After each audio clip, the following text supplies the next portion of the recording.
За натрийн хлоридын уусмал дундуур 2 ампер гүйдлийг 2 цаг нэвтрүүлжээ. Туршилтаар 1500 мл ус төрөгчийн ялгарчээ гэсэн энэ бодлогыг бодъё. За анод дээр юу ялгарх вэ гэхлээр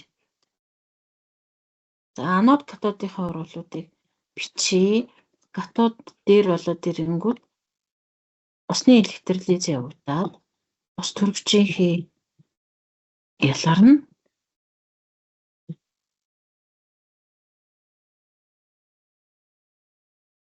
За 2 электроныг авсан юм байна.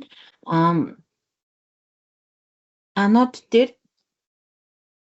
хлор эсэлдээд хлор 2 ялгарна. За ингэж ялгарч байна. Тэгэхээр бол анод дээр юу ялгарх вэ гэхлээр хлор ялгарх юм байна.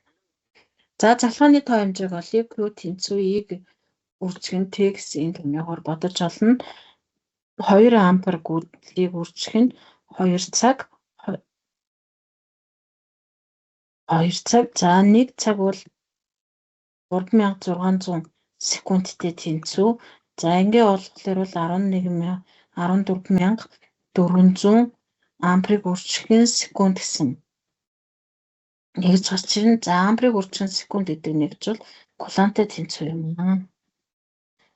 За одоо хэвийн нөхцөл дэх ус төрөгчийн эзлэгүүнийг олъё.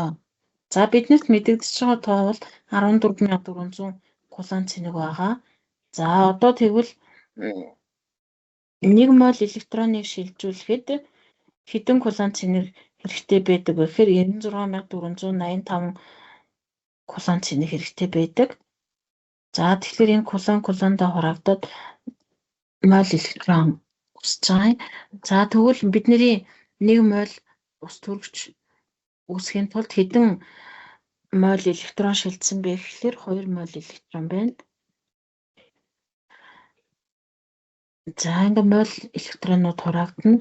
За тэгвэл бид нар эзлэгүүнийг олох хэвээр 1 мол ус төрөгчийн эзлэгүүн бол 22.4 литр гарч ирдэг.